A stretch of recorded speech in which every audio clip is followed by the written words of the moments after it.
Meeting of the Indio Sustainability Commission will now come to order on Monday, October 27th. We are now in session. First order of business is call to order.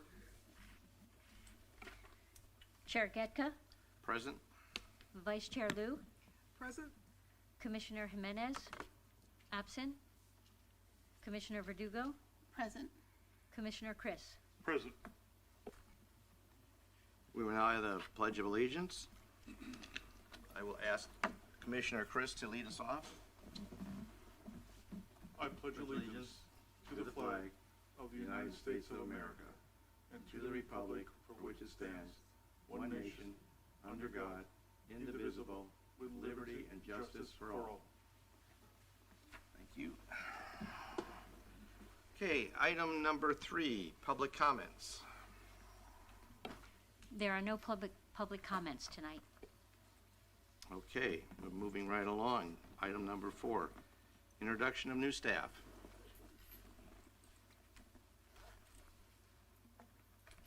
Good evening, everyone. My name is Ellen Lewis. I am the AmeriCorps Civic Spark Fellow that will be supporting Sarah in environmental programs this year. I'm originally from Seattle, Washington. I just graduated in May from Gonzaga University, where I double majored in sociology and environmental studies. I also worked for the Gonzaga Institute for Climate, Water, and the Environment as a project assistant, where I supported community outreach and research, mainly focused on environmental programs such as support for wildfire smoke and extreme heat events. I'll be here until about September 2026, and I'm really looking forward to working with you guys. Welcome home to Indio. Thanks. Yes, welcome. Thank you. And thanks for joining our team here. I'm sure Sarah will appreciate it. Okay, very good. Presentations. We have Wildfire Resilience for a More Sustainable Future with Mr. Ben Stapleton, Executive Director of USGBC California.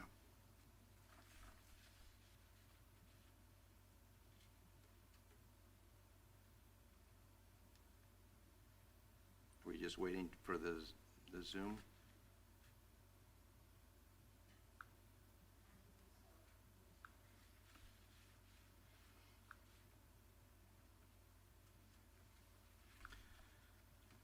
Just an update on the LA Dodger game. It's 0-0 at the top of the, let's see, second inning, so just underway basically. Yeah, we gotta finish this meeting fast. Well, we'll be done before the game's over. Let's get trust on me. with it. And hopefully it doesn't go into over, extra innings. Beautiful weather for a baseball game out there. Our name came.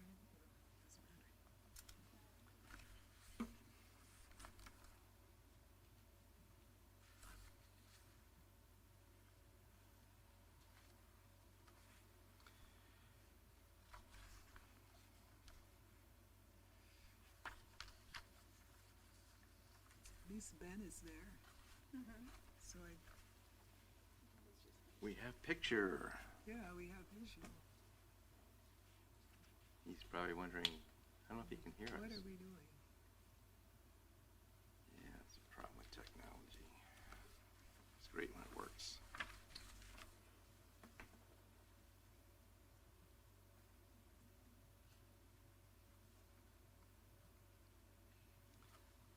This would be some dead air time on the video.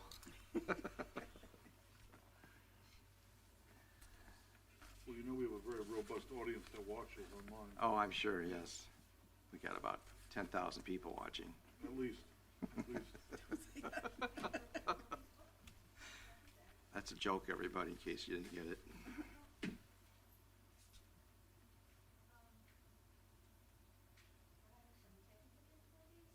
Okay. Please stand by. Do you want us to move on to some other items? Yeah, let's do that. Okay, we can do that.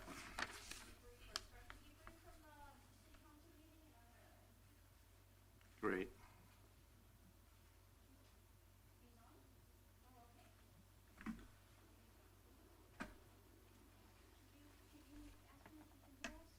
hear us? Yes, I can hear you. Can you hear me? Yes, thank you. Hey, how's everyone doing tonight? Very good. Thank you. Good.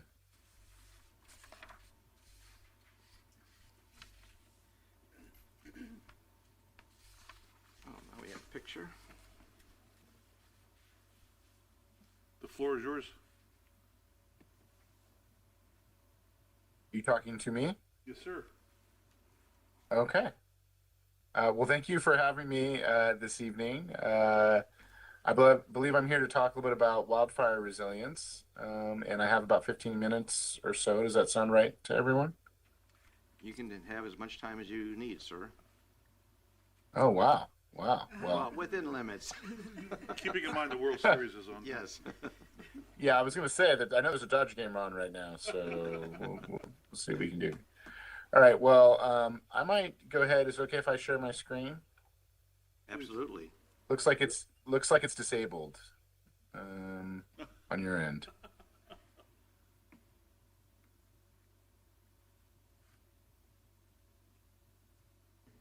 Do you want it? There we go. I got it now. Okay. All right. Let me know if you can see my screen. Yes, we can see it. All right. Well, I was asked to come speak this evening around wildfire resilience.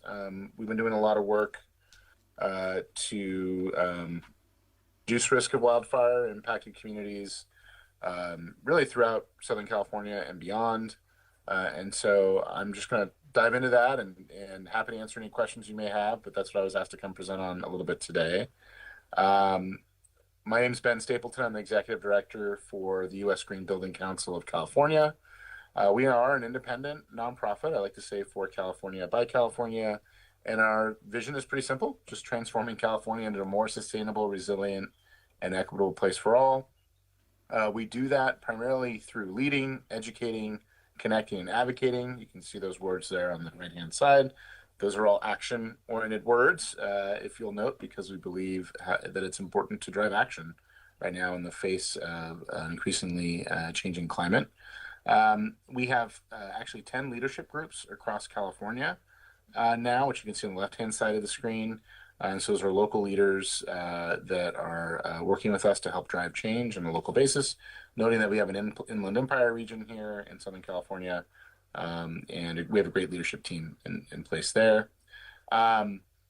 This is probably not news to you all, but wildfire continues to increase in terms of trends here throughout the state. We expect that to continue in the years to come as we experience increased instances of drought and lower humidity in a lot of these areas. Just noting, having lived through the wildfire disaster here in LA earlier this year, one of the things that's really stuck with me is that there's this sort of emotional life cycle of disaster that we're experiencing presently now. I live in Pasadena, so a lot of very close to the Eaton Fire in Altadena. And, you know, we've already kind of gone through this heroic phase and a little bit of the honeymoon phase, people coming together, and I feel like we're headed down this deep trough now of disillusionment. And one of the things that I've started to see more and more is that since we have so many sort of climate disasters happening in different times, we're starting to see these cycles really overlap each other and us be at different places in these cycles. And it's, it creates a lot of stress, I think, on our communities, on our infrastructure, and we want to work to address that.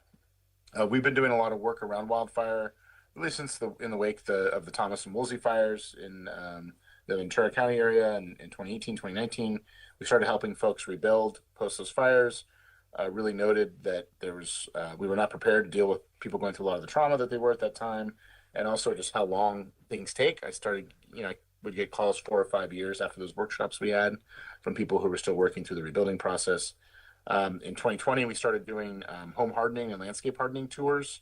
We also started working on launching a wildfire defense program, which is certificates for contractors and landscapers to harden their homes and landscape. We released a wildfire defense guide at that time. And then we've continued to build on those resources. We've actually had about 1,800 people now that we've certified through our landscape and home hardening classes. And then when the wildfires hit here in the LA area earlier this year, we launched some resources to help support people going through that, including a rebuilding guide. We updated our toolkit, and there's a lot of low cost, no cost things people can really do to reduce wildfire risk at their homes. We really want to support that process and train people how to do that. We also have a group purchasing platform. People can access and buy products at a lower cost, and a directory of people who've been certified to help do that work. Maybe I'll pause here for a moment. The next thing I was going to talk about was a little bit about a rebuilding guide, but are there specific questions around some of that that you may want me to dive into? Just want to make sure I'm doing things that are adding value to you as a group here. Oh, I'm sorry. I have a question about your organization. Yeah. How are you affiliated with the state of California?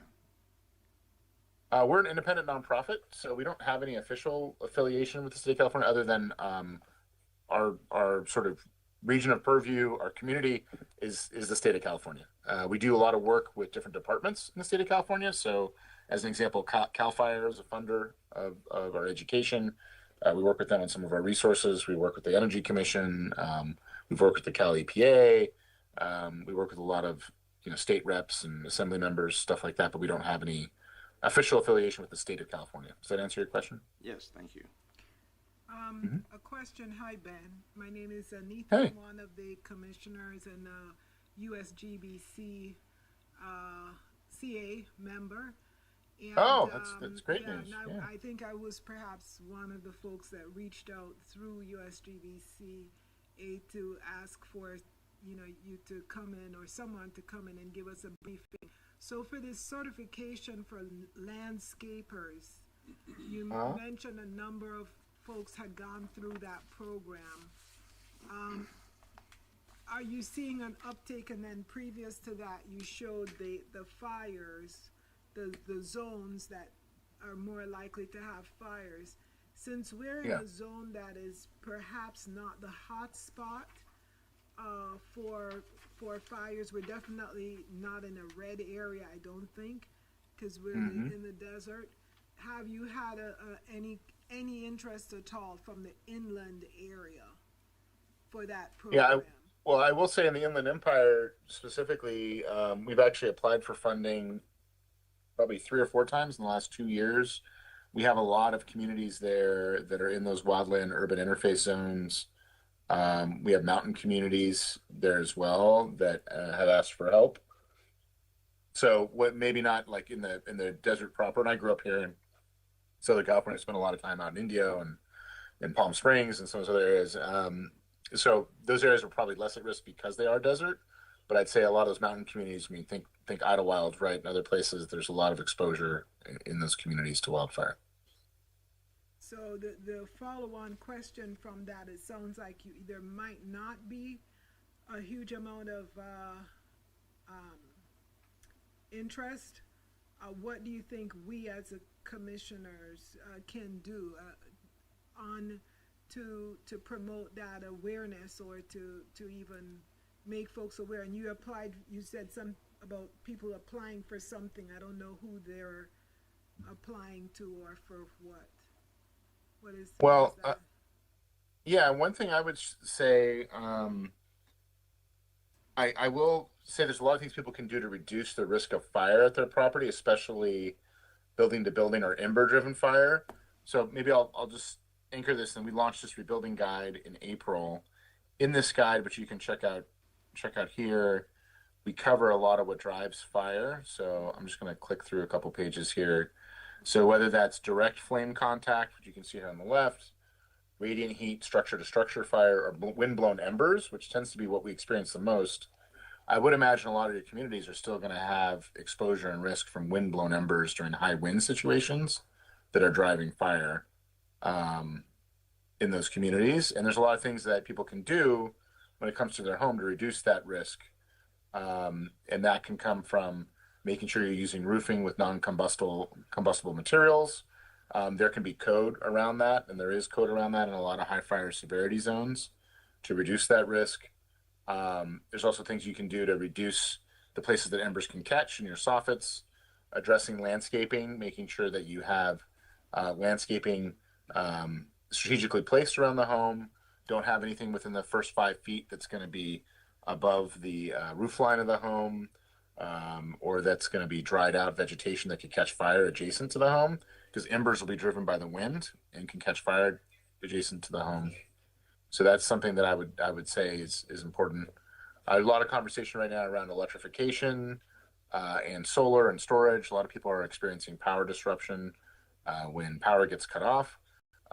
Being able to have a battery backup system at your home can reduce some of that exposure for folks, especially if there's a need for cooling, need for storage of medicine or refrigeration of things. That's really important. So is that helpful? Some of these things that I'm talking about in the conversation. Yes, it will. It is. I'll let you continue, and we'll absorb it as you're going along. I think at the end of the day, a lot of this is around resilience, right? And coming back to landscape for a moment, we're doing a lot of work around trying to get native plants installed more as we do landscaping, especially around a lot of these properties that are rebuilding or folks are looking to reduce wildfire risk. They use less water. They know how to exist with fire. So if a fire does come through, they'll regrow in 6 to 12 months. Things like oaks will actually, a lot of them will catch the embers, drop those down, so there's less risk for the structure. We're also pushing for electrification in a lot of the building now to remove the risk of gas in these homes. If you're designing an all-electric efficient home, it should use less energy. You just don't need to run piping for the gas, and there's less risk from earthquakes or other disasters from that gas igniting. We've also been talking to a lot of communities about how do we get community resilience in place, either through microgrids at community scale, through some of the battery backups I mentioned earlier. We've also been working on resilience hubs in communities where there's a safe place that has clean air, battery backup storage, clean water that people can go in an event of a disaster to make sure they have access to those necessities. And then, as I mentioned a little bit earlier, we do have a group purchasing platform that we launched to help folks get access to reduce cost of some of these materials, whether folks are building or looking to reduce risk at their property. Basically, the system will take purchases of similar products in similar geographic areas and similar timing and group them together, which can be really helpful. So those are some of the things I put in here around fire. I also had some things in here around water because I figured that would also be relevant for this conversation. I come into this meeting here a little blind, but we do a lot of things to help different municipalities here across California, including education for kids in schools. We do workforce development work. We offer about 15 different training classes, everything from training on extreme heat for contractors to our wildfire defense classes that I'm mentioning here. So maybe I'll pause there and see if there's any questions around some of this wildfire related work, and if you want me to touch on water at all in the context of this meeting. Sure. I'd like to hear a little more about the water element. Okay. So this is probably not news to you on the water side, but water is just really this fascinating thing here in California. We have over 400 different water agencies here throughout the state. Many of them are operating on laws that are well over 100 years old. And also, water uses about 20% of our energy here in California. And really, water is energy. One of the things I like to talk about is that the greatest energy saving event in California history was the drought in 2015 when we all reduced our water use. That saved more energy than any other thing in California history. Most of the state is out of severe drought, and as this is a dry year. It's a La Nina.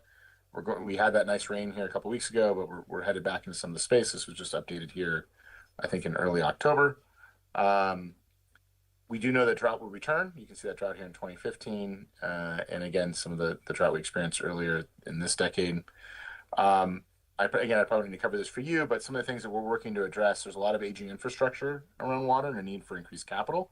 A lot of our infrastructure was built and subsidized by the federal government. It's not reflected in our water agency rates. We have done a good job of driving down consumption, which means also reduce revenue for water agencies, so they have less money to put into saving water. We need to make sure we're influencing behavior to drive water conservation and make sure folks have access to clean water. But a lot of water agencies do not have great experience at influencing consumer behavior, not a lot of experience in customer engagement. We have seen raising water rates at least 5 to 6% annually. We expect that that'll increase. So there does start to become some affordability issues. We pay a lot less than our value of water here in California. We've been working on an initiative with a group called the 50 Liter Home Coalition. This is IKEA, Electrolux, Procter & Gamble, and Kohler to reduce water use in the home. We actually retrofit 32 homes in the San Fernando Valley with point of use monitoring for every point of use in the home. This data had never been collected before. We installed the best in class appliances, fixtures, and products in these homes. We were able to drop water use by over 50% in these homes, which was pretty insightful, and collect a ton of data around consumer behavior. We're now just wrapping up phase 3 of this project, where we did even later stage things. We actually are just installing a recirculating shower right now. We've done some nudging. We installed even more efficient devices. And so we're going to start scaling up this work as the next phase of this project with a couple of utilities here in California, where we're going to be testing product reductions from using products with training with folks. So that's using things like special dishwasher detergent, laundry detergent that doesn't need as much water, and teaching people how to use it the right way.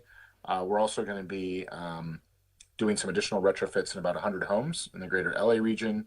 And then we've launched a design challenge around the future of water use at home to redesign homes, which has never been done, with water as a central focal point for that. So I just wanted to touch on some of our water work there, and just note that we are looking to drive a lot of training and other things to help folks reduce water use at home. And that's really all I had for today. I didn't think I had that much time. I just wanted to make sure and come in and talk a little about resilience and see if there's some things I could do to help answer some of your questions and start the relationship on a deeper level with the city of Indio. Okay, anybody have any questions? Any commissioners have questions for Ben? I certainly do. On the water one, I don't intuitively get the link between water and fire resiliency. When they had the recent fires, the problem that they had with water in terms of the response was the water pressure, or the lack of water. Yeah, that So was that's the only link. one of the challenges that was faced was having access to water to fight the fires, because there was so much so much use of water at one moment Right. that decreased water in the system. We also had melting pipes in a lot of homes that reduced pressure from the system overall.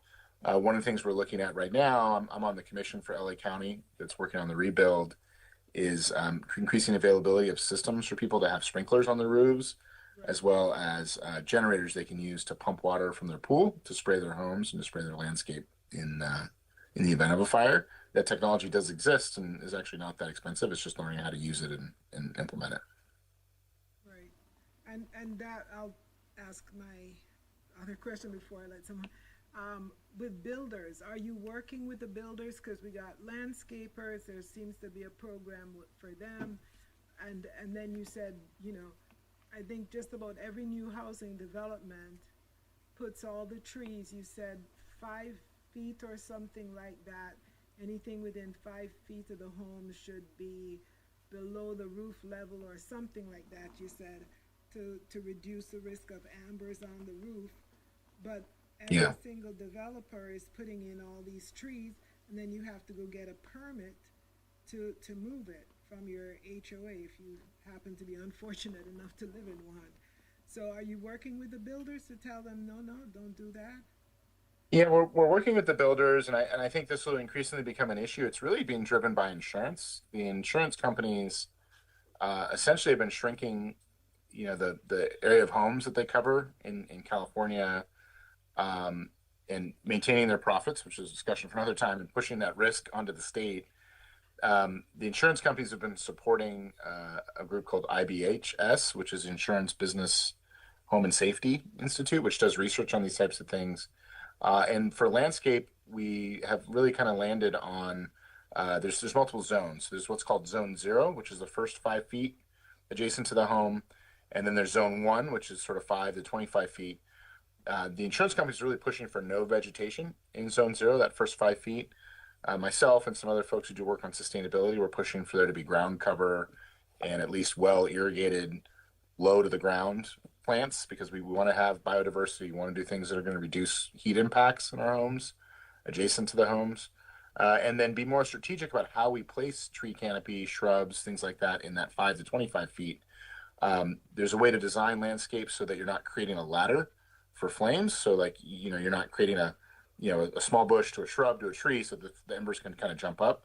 You can have trees and things like that again are trimmed, so you can't have the flames jump from the bush to the top of the tree, and you don't want to have any trees. You can have mature trees next to your home as long as they don't have any limbs that are within 5 feet, essentially, of the roof that could catch it on fire. So a lot of that stuff is actually under discussion right now by CAL FIRE, and they're going to be updating their landscape regulations here soon. And it's important for builders and others to know about that, because if they want people who buy their homes to be able to get property insurance, these are some of the things that need to change long term, especially here in California.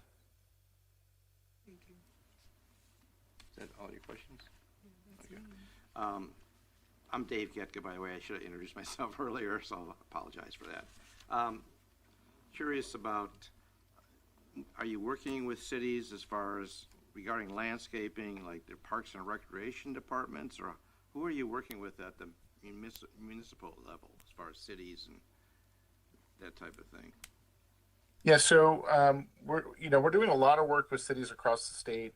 Some of that is around policy, around building performance, and around sustainability in buildings or materials. Typically, we'll advocate or we'll help advise on some of that policy.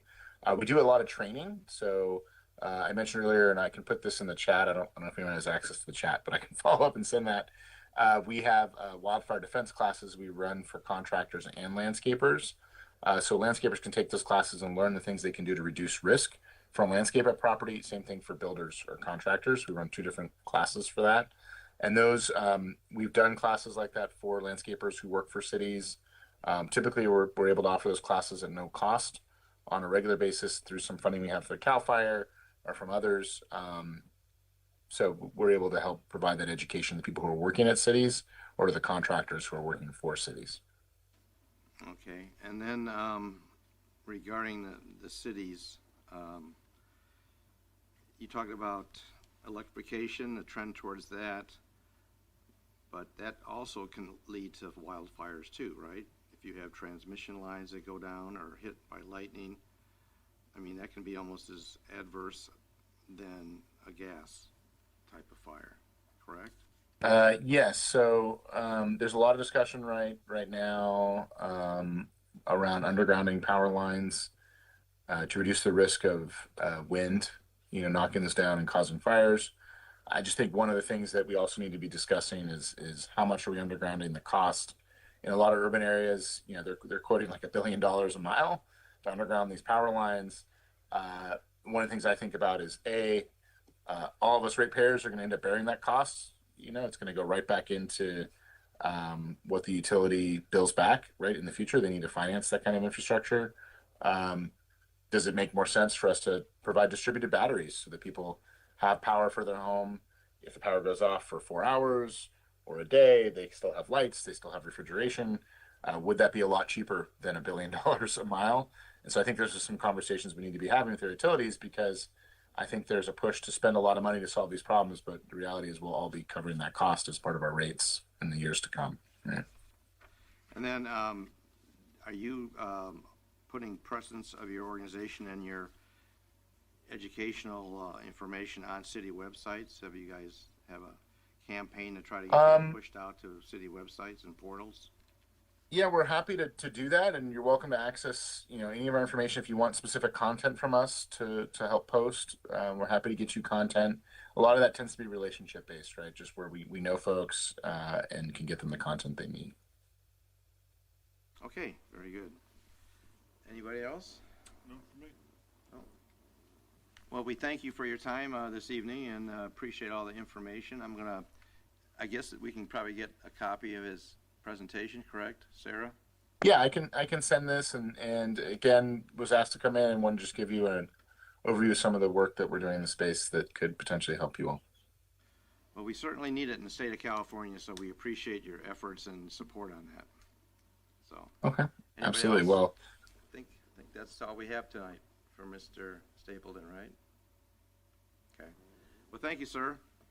All right, thank you. Have a good All evening. right, have a good evening. Appreciate it. Bye. Okay. Moving on to item number 6, minutes from Monday, September 22nd.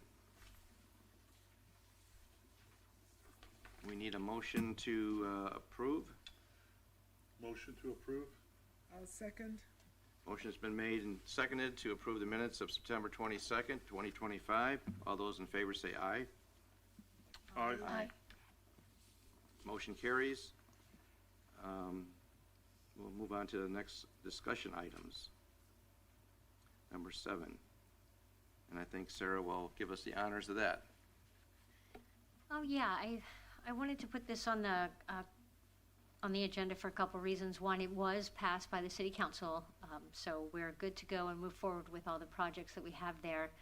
I did understand, Chair Getka, that I think you wanted to talk about some of the discussion that went on and kind of do a little bit of a debrief, and I was wondering if you would lead that. And then the last thing I wanted to talk a little bit about is that one of the things they did talk about a lot there was the sustainable building. And while we do have that in our work plan, we don't really have a project. We just have that, that's something that is that we understand they're interested in. But this will likely be our last meeting for a couple months. So it might be a good time for certainly us as staff and then commissioners, if you would, to kind of maybe hone down some action items that might fall under that you might be interested in. One of the things they did bring up was the place in Hesperia, Cal Earth, and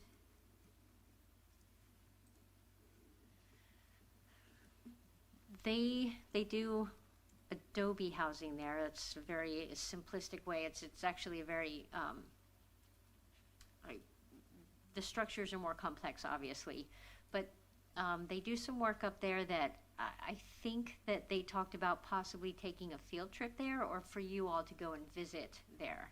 They have open house on Saturdays, or some Saturdays, one in November and one in December, and we wanted to get your feedback on whether you are interested in taking a trip there.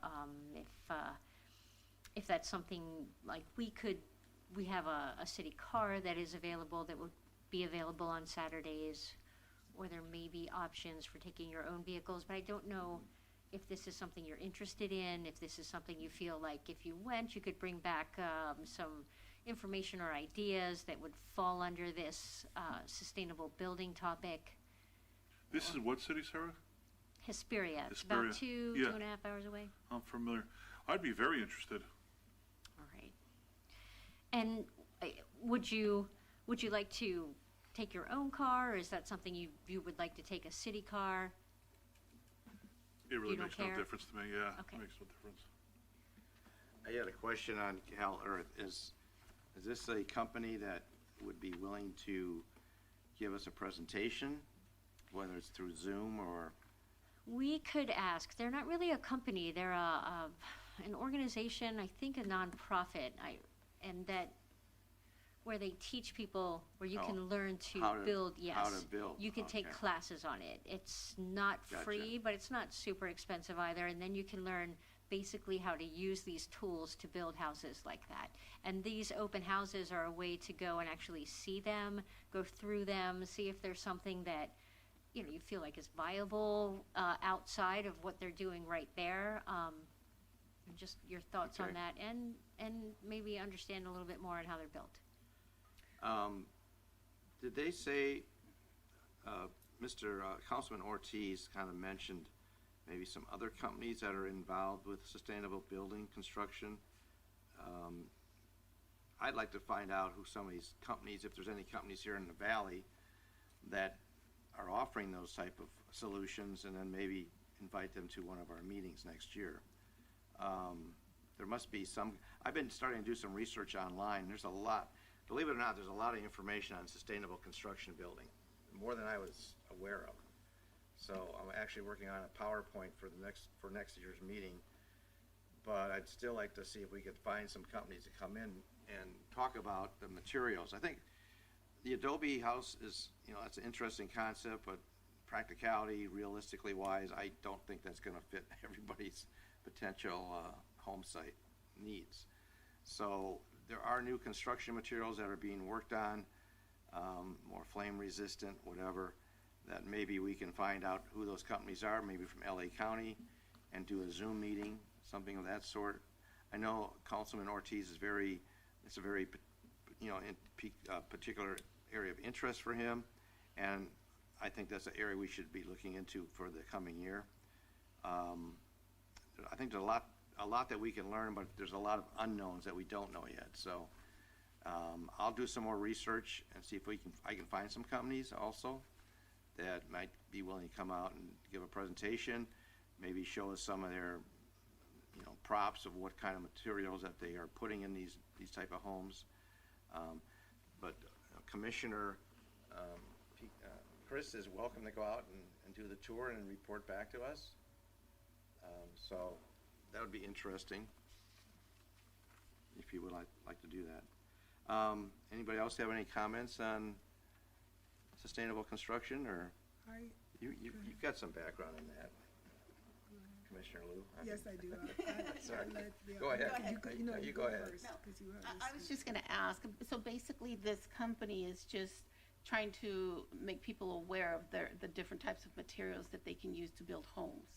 It's Correct. a very specific material that they use. It is a Adobe home, and it's been refined to a point where they feel like, what they're teaching is that no one should be homeless, that you can use these materials, it's inexpensive, and you can build a safe and decent home out of it. Okay, thank you. My thoughts on the matter is when this topic was raised initially, and I went and did some research, it was was kind of framed as more as sustainable buildings, which sustainability can mean a lot of things. So like this gentleman, Ben, he's looking at sustainable water, energy, and there's a whole, menu in terms of sustainability. Now that we understand better that it is specific to fire resilience, it's not just sustainable buildings that the city council is interested in. Am I correct on that point? I wouldn't, from the conversations I have, we really don't want to pigeonhole this into something too specific. Really? So I know that it's a broad topic. Okay, And, well, that's what I wanted to understand, because when the topic was mentioned first, I did some review and put together a presentation on sustainable buildings, all general, and we have some locally here, which is, for me, that's where I'd want to start visiting those. So for example, our college, within walking distance, within a stone's throw distance, they did wrap sustainability into their building. So I'd want to start there and talk to whoever, and it's not just building the building, but it's the way you commission the building as well. I'd want to start there and see and then there's some others that I had on that presentation there's some apartments down on, I think in Coachella, where I think there's some cost restriction or pricing or whatever with those units.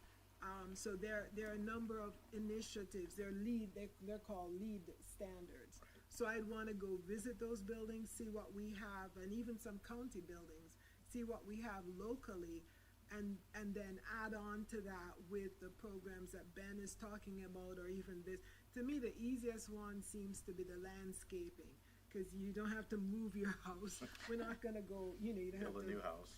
Right, yeah, it's the most practical one, most doable. So if there's a big, if we can make a big push on that initiative, and get some benefits to the landscapers, although you can't hardly find one in India because they're so busy, so they're not really looking for business. But I'm sure everyone knows a landscaper, probably does. They can get a few people in to kind of start a cohort of landscapers and, you know, kind of build a program around that. That's why I asked this gentleman, Ben, if any of the landscapers, because we don't want some theoretical LA thing. We want it to be local. Relevant, Yeah. So we can get landscapers around here involved in that. Maybe there's some large landscaping companies in the Chamber of Commerce. Those are the folks we would want to talk to. So that's, you know, I think we can revamp the plan to kind of focus on those, so the builders, the landscapers, the HOAs, the local HOAs, you know, do they have any interest in this topic? Yeah, and the local buildings that we have. So we can certainly, and what kind of time frame are we talking about going out and doing these visits? Because you mentioned that this was our last meeting for the year. We don't have one next month? Most likely we won't. So now would be good to, I mean, it's quite possible if we can maybe, since these are, it might be possible instead of having a meeting next month, because the date and the time is what's difficult. If we can do a tour, look at some of these buildings, maybe that's a good time to do that instead. Yeah. We can look into that. Yeah, I'm happy to participate next month, especially, you know, as you say, if we don't have any things. But I you know, in addition to, I don't mind going up to Hesperia, but I definitely like to go. I haven't taken any initiative to go out and look at stuff because I just wasn't clear as to what the city council Right, well, wanted. yeah. And as you mentioned, Commissioner Liu, it's a very broad topic. You can go in a lot of different directions. I was just writing down a quick list. I mean, when you talk about sustainable construction and building, you're talking about water type appliances, like Ben mentioned in his presentation, talking about electric type appliances, energy saving appliances, HVAC systems, landscaping, what type of landscaping for drought tolerance, irrigation, how you irrigate that, if it's underground or above ground. There's a lot of different areas, and what I would like to suggest is, when we meet again probably in January, is if everybody picks an area of interest related to sustainable construction. You know, somebody could pick what's the latest in water appliances and do some research in that. Electric appliances, what's new and coming up with that, landscaping or irrigation. And then if you have an interest, maybe just email Sarah with your topic that you'd like to be kind of the point person for. So we're not all discussing this broad-based big topic, and have it more pinpointed by personal interest. And then we can present from each of those selections, you know, what we think, and maybe go from there. When we were at the city council meeting, didn't you get the impression that I'm still a little bit confused. I got the impression that they were really interested in resiliency. The four of us were there, so. Was it Mr. Commissioner, Councilman Gutron that was Yeah, talking more all of the specifically on council- that? I think they're all, like, most of the city council members made comments that they were all related to fire. At least, I didn't take good notes. Yeah, what we might do is, we could ask Sarah to maybe send them each an email and just having them clarify exactly Yeah. what they would like us to focus in on regarding sustainable construction, or, you know, maybe just get a little more specific ideas, because, again, it was a very general topic. People had comments, but again, everybody's talking about something different. Maybe we should try to get clarity on that first. Yeah, And then go from there. because I thought it was 360-degree sustainability, like LEED, where Right. you have, where it involves zero waste, it involves building material and the off-gassing that comes from there for human health and all of that. And you know, so that's a big thing. That's a whole, and, you know, whole 360-degree. And then I understood it to be just fire resiliency, which still goes back to building materials and so on, but you're not really that concerned with water, efficiency of a little plumbing fixture. It's mainly getting water when the fire is going, making sure that water is coming up out of the hydrant when you have a fire, if it's fire resiliency. So that would kind of help us to hone down. Is it 360 degree? Like, are you interested in building materials? Like, sustainability includes even like buying materials that don't have the high VOCs coming from them, like that new smell on the carpet where it smells Or flooring. yeah, or the flooring or whatever. So yeah, if we could, I will start with the fire, because I know that's at least for sure one of their interest areas, and then if we should expand from there, because fires cover a lot. It's a lot of areas. Just for the fire resiliency, just to get a building fire resilient, it covers a lot of areas. It's materials, it's a couple of different things. Yes, it is a lot. I do know that it's broader than specifically just fire, but Okay. so we should look into more than that, but Yeah. I will try to bring back something a little more goal-oriented, and maybe if we come at it from that angle, we'll be able to look at it, look at some of these projects and things more with a goal in mind, a policy in mind, or some action to recommend that might help hone down what we do here. You can just send it for me. We don't have to meet again. You can just Right. send it out to us by email. If you get a clarification, that way we're not, Right. going to places where no one's interested, and that's a waste of time. No one asked that question. So, I agree, and since we're gonna have basically 2 months from Yeah. having the next meeting, if we could learn more about it and then each maybe select an area of interest and then try to research it, and maybe at the next January meeting, everybody come with some ideas or some knowledge and information to share with everybody, something like that. How does that sound to the commissioners? I agree. I think it's a good idea. Okay. I was just, who brought up the Cal Earth homes? Was that Councilman Ortiz?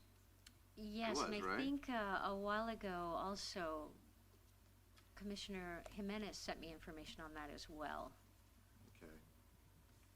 Okay. So, yeah, if, and I guess I shouldn't assume this, but I'm assuming that we won't have a working session with the council anytime soon.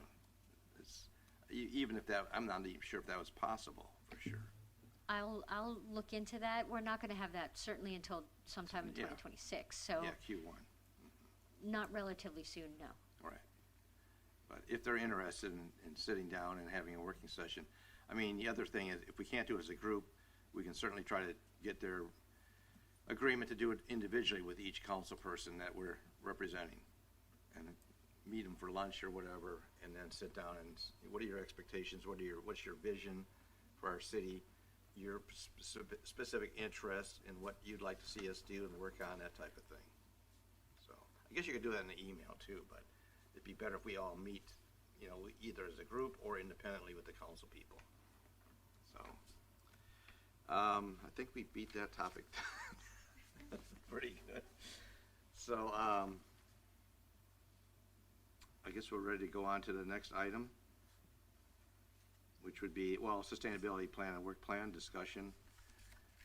And you wanted me to recap that at the council meeting, or? We just did, I think. Okay, all right. So we're moving on to, number 8, Commissioner reports. Oh, okay, that's mine. All right, can we go back to this? Because when you go to staff items, this kind of relates to one of the staff items on here, on the Go Zero Incentive Rebate Program. So could we circle back to that? If you like, we were just going to let you handle it. It's the exact same program, so since you put this together and you want to talk about it, then we'll just leave it off of our staff items. Okay, is there a way you can go to that and bring that up, that line item? Bring it up on the screen at all? Oh, give me a minute. Yeah, because that's specifically on the rebate program, but we might need to have a couple slides and some background on what this is. And this is something that I learned about, so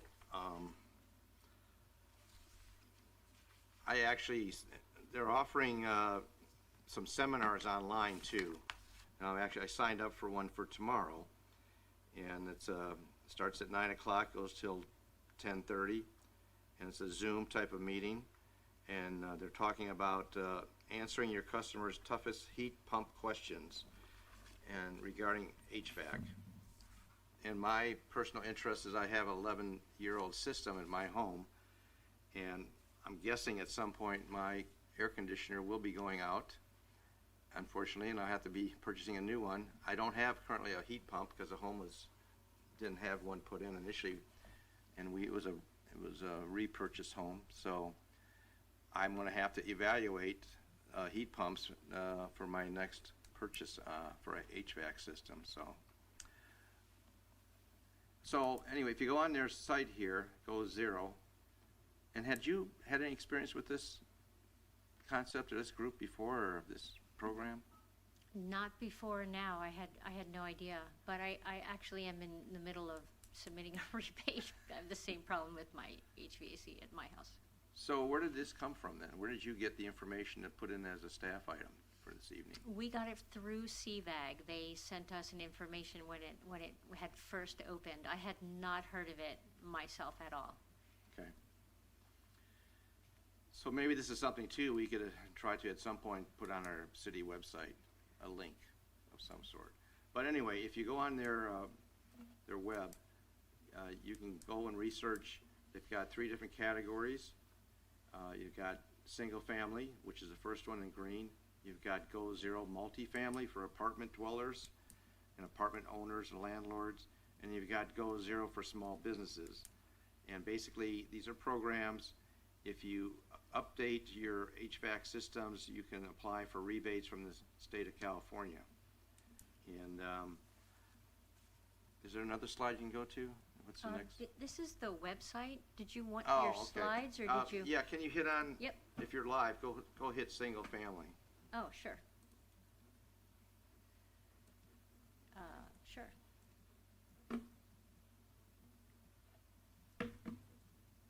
Or maybe not. Otherwise, don't worry about it. Oh, there we go. And yeah, great. So this is for single family rebates. So if anybody needed to go out and replace their HVAC system in their home, I actually called the number that's on the bottom of that page, and I was curious about the remaining funds for these rebate programs.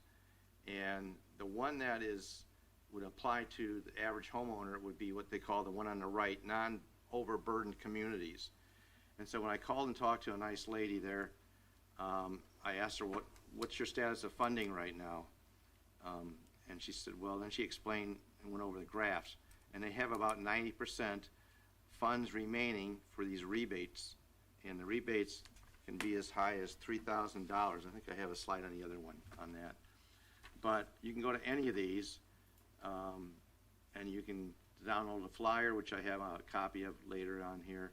There's an application, and you can have the application filled out by your vendor that you purchase your HVAC system from, or you can send it in yourself independently with the receipts. And she mentioned that they have about 90% of their funds remaining in this rebate account. And then I tried to ask her, well, what does that mean? How much do you have in that fund? And she said, we can't give out that information. So I don't know if I think that's intentional. I guess if you're in need of a HVAC system, replacing it, it might be a good time to consider it before those funds run out. $3,000 is nothing to, it's a pretty decent amount, and obviously it's grant money that they're allowing. So let's go to that, download the form on the far right. Not that one there. So this is the form you would have to fill out, property owner, and you would submit that. And again, your installer could probably do that for you also. And then it's a request for releasing the rebate. And I think on my other slides, we have the amount. I think it's about $3,000 for a heat pump reduction. Okay. Go back to the other slide, please. There we go. So we just talked about that, the graph on the left. They have about 90%, 91% of funds remaining. This is a flyer that you can download, but it explains the program. Choose a heat pump and receive a rebate up to $3,000. Again, that's always a catch term, up to $3,000. Probably depends on what your total cost replacement is, but it is up to a maximum of $3,000. And so obviously that can help any homeowner if they're looking to replace their system. Next slide. So that is the duplication of that form, but on the right side, that's the Zero Emission Space and Water Heating Incentive Program. Explains everything about it. On the bottom where I have the red arrow, that's the number I called this morning. And that number, they will tell you, if you're thinking about doing it and you're curious if there's funds available, I'd recommend calling that number. They will tell you how much percentage of funds they have left in their account for rebates. So instead of just rushing out, in 6 months from now, if you think you need a replacement, I'd call that number if you're interested in getting a rebate and see if they have any funding left. But they won't tell you exactly what's left in their total fund, which is a little annoying, but that's their prerogative. Is there another slide behind this? Oh, okay. So this is what I'm going to be doing tomorrow. They have on their website, they call it Electrify Academy, and basically it's an online portal, and you can do a free seminar if you want to learn more about replacing your HVAC system and heat pumps and how it all works. I had a heat pump system in Texas, and it's a little different than the conventional older systems. There's pluses and minuses to it. Overall, it's supposed to be more cost effective and energy effective than the traditional systems. But I never had any experience with a heat pump until I moved to Texas, and that was like 13 years ago before we came out here. But anyway, Larry Waters is the CEO, and he helps, I guess he's going to give the seminar. Next page, next slide. And so I registered for this already. It's tomorrow, October 28th, from 9 to 10:30, I believe. It's a free seminar. You can go on there. You just have to register for it online, like before the session starts. And I'll give a report back on that at probably the January meeting. I'll let you know what I learned. But again, as I said, I'm going to have to probably face that purchase decision in the near future, and I need to get some more information on it, just so I know what I'm purchasing and why I'm purchasing it.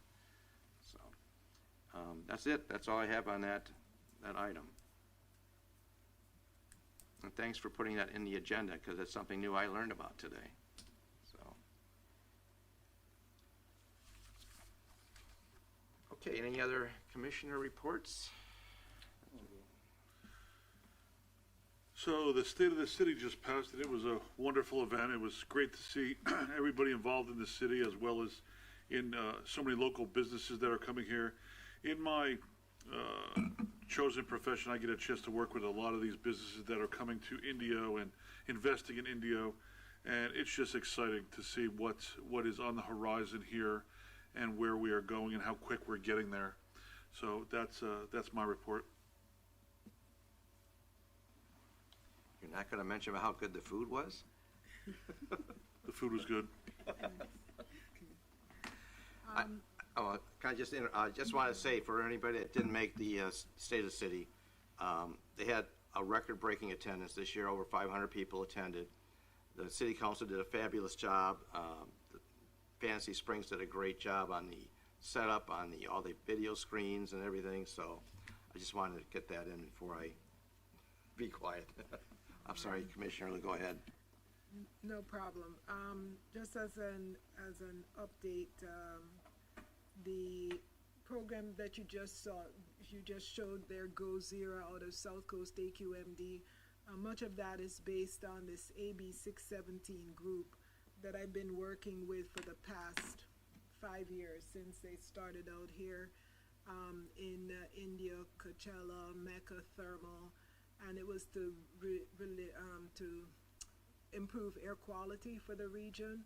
One of the largest initiatives is related to Salton Sea, and then there's pesticides. And I've done a couple of presentations on it for the year. I don't remember who was on the commission at the time that I did that, but I'll provide another update. They just got approved for additional funding to run the program for at least another year.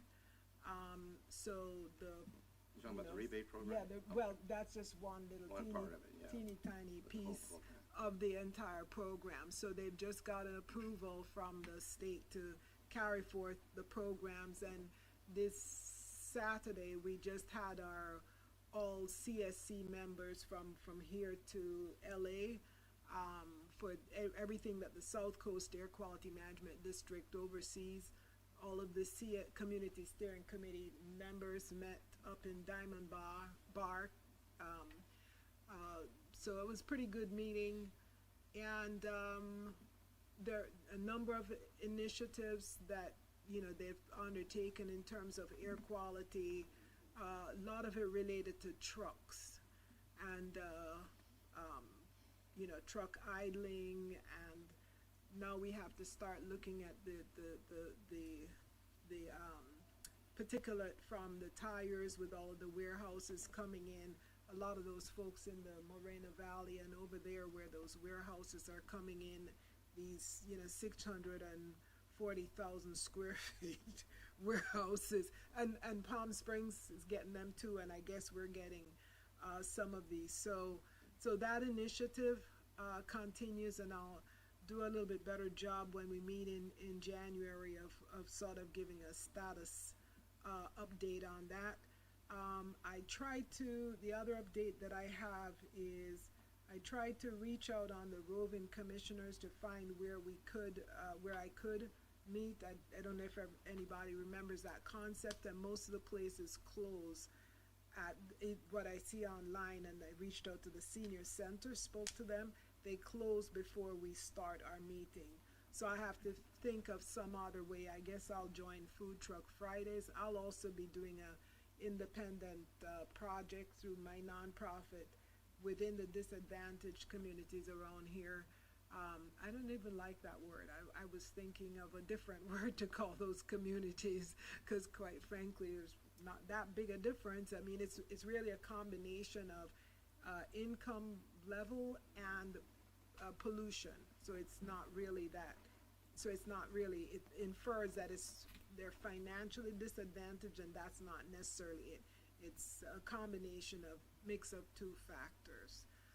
So I'll probably use that as one of my means of outreaching to the community. So towards that end, I wanted to see if, and I don't want to be discussional or whatever, but if we have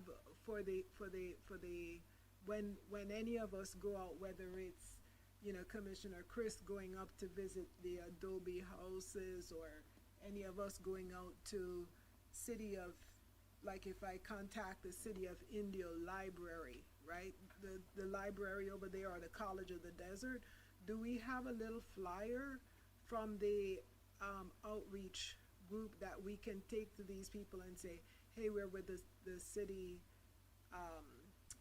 we're with the city council, here's our work plan, and we're looking at some projects? Or should we just print out the sustainability report that's about 20-something pages and show them what do we have to show when we go out talking about who we are and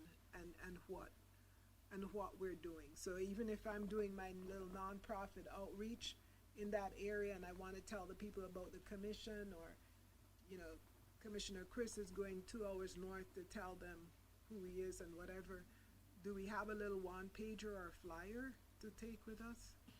We don't have anything that's just absolutely specific to the commission, but we do have an outreach flyer that's coming out that's more about sorting and organic waste, a kind of reminder, educational item about that.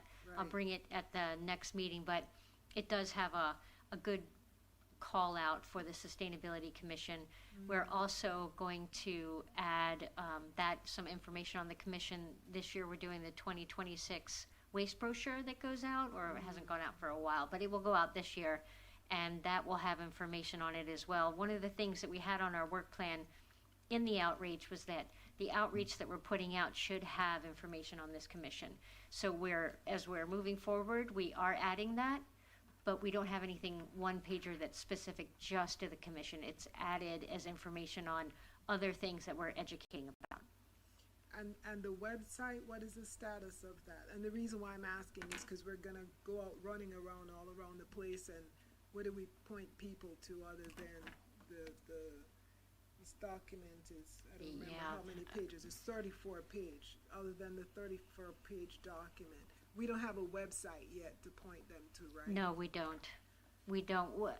So we should we don't. just make up something ourselves? Would that be allowed? I can do it. No. No, we do have to go through the proper outreach channels and make sure everything is darn. approved and. Darned, I can't go rogue, okay.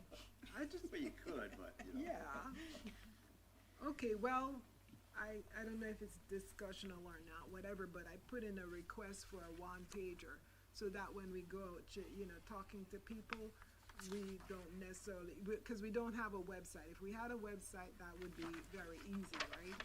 But, yeah, Understood. all right, okay. I think that the website is probably a better way to go, Sure, it so definitely is. that will be the focus. All right, so that's the update that I have. I'm sorry I'm not more informative today, but I will. You're very Oh, informative. Go ahead.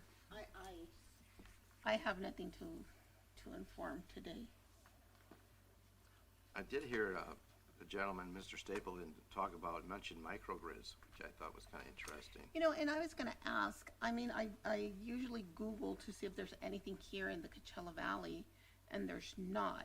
And I was gonna ask you, should I mean, for example, I know Imperial Irrigation has the solar panels out there, you know. Do you want me to find information on that so we can have an idea more or less of how that works? Or do I need to focus just within the Coachella Valley? No, I believe outside of the Coachella Valley would be Okay. absolutely fine. I think one of the things that they did bring up during that city council meeting was, are the commissioners getting out there wherever? It's not necessarily just Coachella Valley specific, so any information you can find is helpful. Okay, all right, thank you for that. I'm sure IID, you know IID, right? I don't know why I think you know IID, doesn't, you have. Yeah, we live on this part of the valley, so we have Yeah, IID. but I'm sure they're looking at microgrids for some of their substations or something like Probably that. are. Probably, yeah. And they probably have a community relations person or something. And I have found some articles in the Imperial Valley, but it's not Coachella Valley. That's why I hadn't brought anything in. Okay. Okay, I think that's it for our commissioner reports. You want to go into the staff items now? Sure, we just have one more staff item. Okay. Ellen's going to go ahead and present that just very quickly. Yes, just an update on the sub-basin alternate plan. Right now, we are in between the 2022 plan and the 2027 plan. It's updated every 5 years. And so right now, the current function of the alternate plan from 2022 has shown increased groundwater storage in the Indio sub-basin and regionally. And this update will include measures to assess growth, land use changes, and associated demands, simulate further future groundwater conditions as demand and supplies change, identify management actions to meet current and future demands, and maintain a sustainable basin, and establish data collection and monitoring to track groundwater conditions. And what else? Some updated actions that are in progress to work toward this new plan. documenting current groundwater conditions, evaluating management actions, and updating implementation plans, establishing quantifiable goals and criteria, and developing and implementing public outreach plans. And that's about it for me, unless anyone has questions. I do have some, I kind of reviewed that document, the alternate plan update. I'd like to see if we can, for next year, Sarah, I'd like to have IID come back and give us an update on infrastructure and new substations they're planning and what's happening. There's a lot of we're depending on new substations, and it's in their 5 to 10 year plan, growth plan. But we also know the rates are going to be going up accordingly each year to help subsidize and pay for those new substations. But I would like to have an update from them on that. My concern with the sub-basin, oh, I'm sorry, I meant Indio Water Authority. Excuse me, I'm so sorry. I had IID here written for some other reason. Anyway, that would be Indio Water Authority.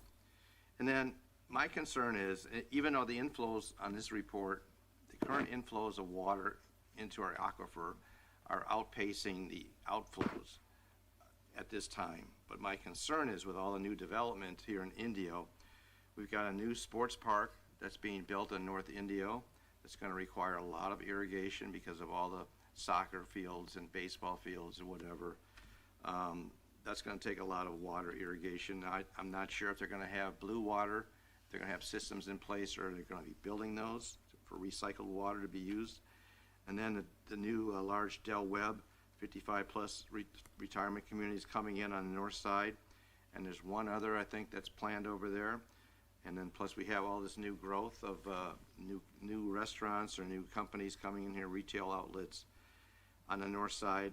And you know, I have concerns if they're really properly allowing for those new growth areas. And are we going to have enough water? And what are they doing about xeriscape in these new developments like Del Webb? Are they going to have xeriscape? Are they going to be putting in a lot of lawns, turf, or is it going to be artificial turf?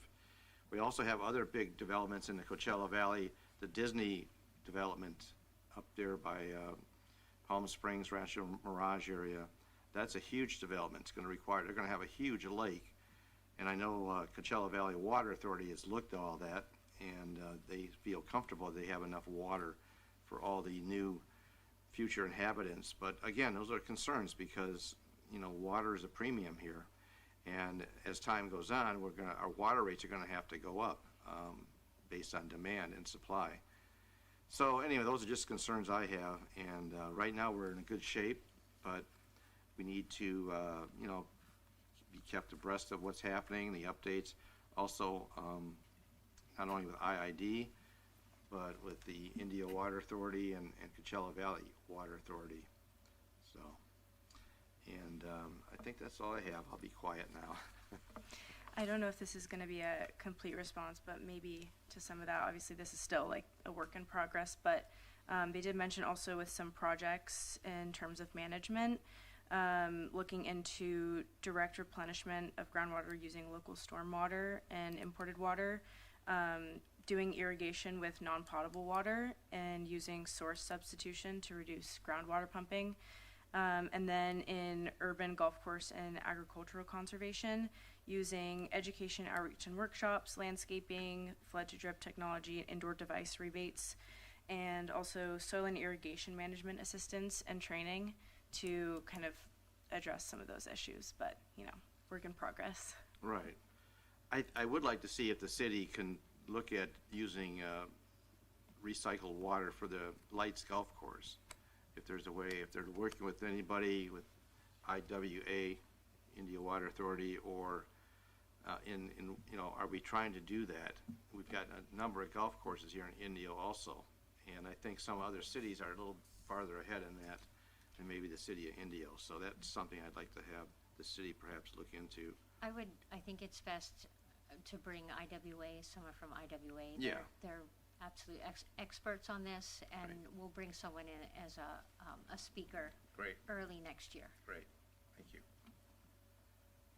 Okay, that's all I have. Anybody else have anything? I do not. Motion to adjourn? We have a motion to adjourn. Any seconds? I'll second. Okay. We'll second that. What's there to think about? Yeah, Motion has been I'll made just and seconded. yeah. All yeah. those in favor say aye. Aye. All right, Aye. thanks. Opposed? Nobody? Okay. Meeting adjourned.